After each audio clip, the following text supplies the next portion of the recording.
did Luis have to see me get so upset when I got the paint on my hands?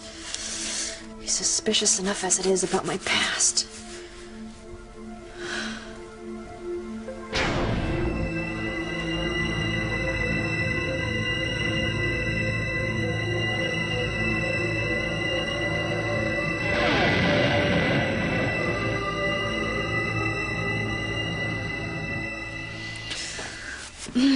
Would have been so difficult for him to have put up a wet paint sign.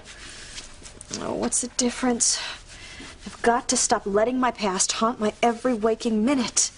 I've got to be stronger. I've got to take control of my life. Stop thinking about it. Oh, I can't. No one can ever find out. Find out what? What are you hiding, Sheridan?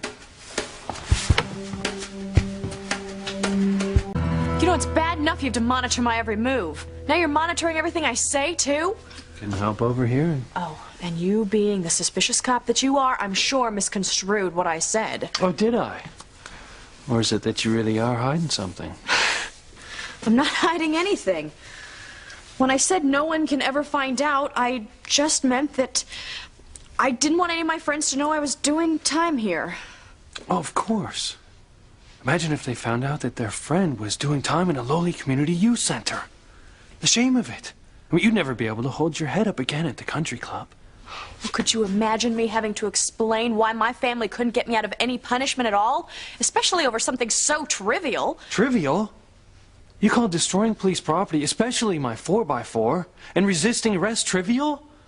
You're damn lucky the judge didn't give you jail time. And, well, she shouldn't have. You know what blows me away the most? You're not even embarrassed to be a snob. You know, I don't care what you think, Luis. Where's Hank? Finally talked him into getting some sleep. He went home. But we're not talking about Hank. Oh, that's right. I forgot. I'm being interrogated. Not interrogated. I just think that you're covering something. Oh, yeah, I've got some big, dark secret. Oh, what could it be? Probably has something to do with why you and your nephew Ethan were prowling around the newspaper morgue so late the other night. You know what? That is so ridiculous that I'm not even going to try to respond to that. Sheridan, I'm a cop. My gut tells me when something's going on. Well, I'll tell you what's going on, Mr. Policeman / Good Samaritan Youth Center Director. I'm having to pay my debts for a few minor traffic transgressions by taking orders from you, by filling the copier, answering the phone, sweeping the floors, getting paid all over my hands, performing every menial task you can think up for me, and that's it! So stop looking for things that aren't there! You talk a good game, Sheridan, but I'm not buying it. Fine, Luis. Follow your gut feeling. But I can tell you, you're going to wind up looking very foolish.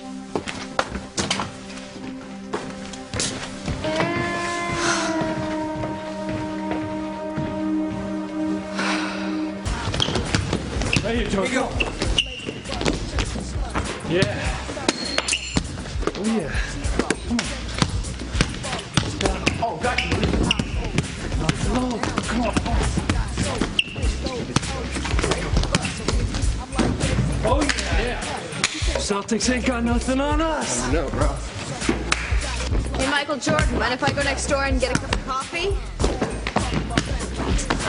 You won't even miss me.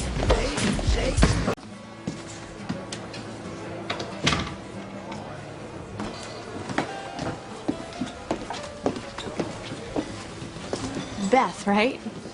Right. How you doing, Sheridan? Oh, a lot better since you saw me at the Lobster Shack. Oh. I'm sorry about making such a scene. Oh, don't worry about it. It must have been awful being in that box.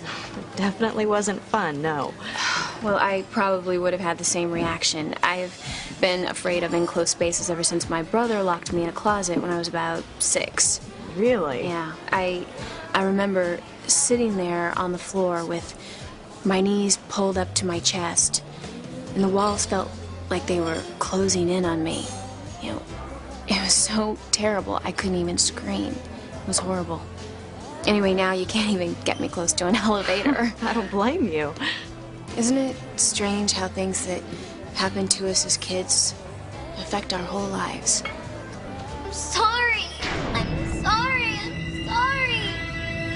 Listen to me, Sheridan. No one must ever know about what happened, about what you've done. Never. No one. Sheridan? I'm sorry, Beth. What did you say? No, I just finished a book on childhood traumas. Not that I am ready to ride on any elevators yet, but definitely helped me get rid of some old baggage. That's great. Yeah, I mean, if you're interested, it's over on the new releases shelf. Well, maybe I'll check it out. Okay. Well, I mean, not for me, but I know someone who's having a really tough time with childhood issues. That might just be what he needs.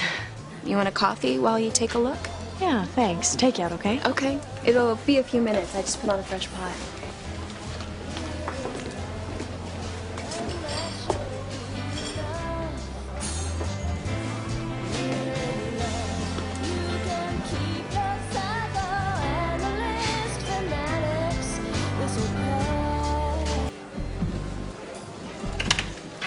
Hey, Beth.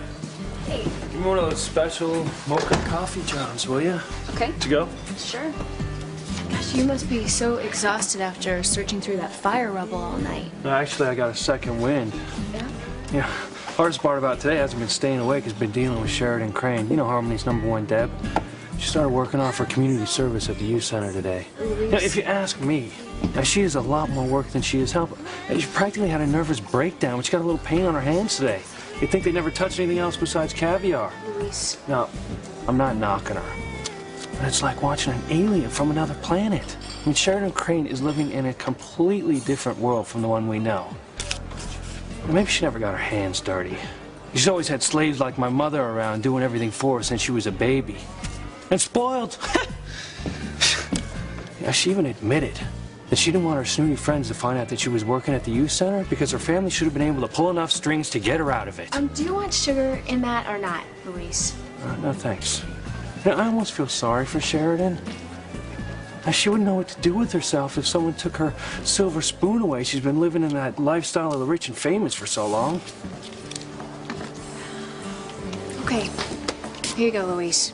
There you go. Thanks. Thanks.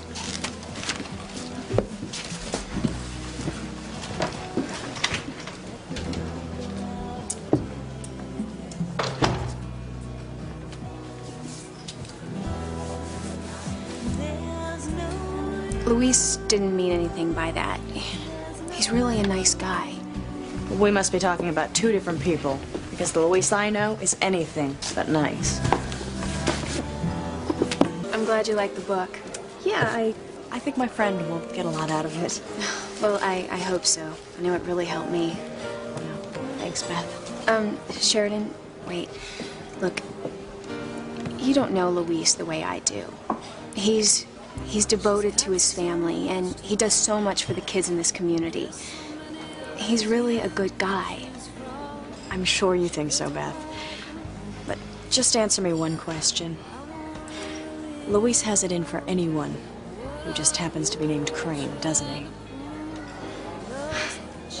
It's okay. I'm used to people forming opinions about me based on nothing but my last name. It must be tough. It's definitely not fun. Usually people fawn all over me, hoping to get an inside track to the Crane fortune. They don't give a damn about me. All they care about is the family money and power. But that's not Luis. You know, I have to admit, that's definitely not Luis. Not that I care a whit about what Luis likes or dislikes. Well, another 96 hours and 15 minutes of taking orders from him, and then I never have to see Luis Lopez Fitzgerald again.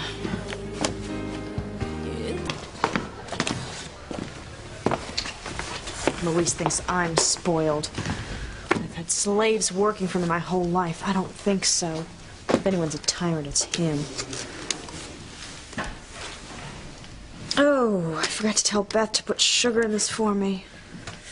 Where would a tyrannical slave driver like him keep sugar?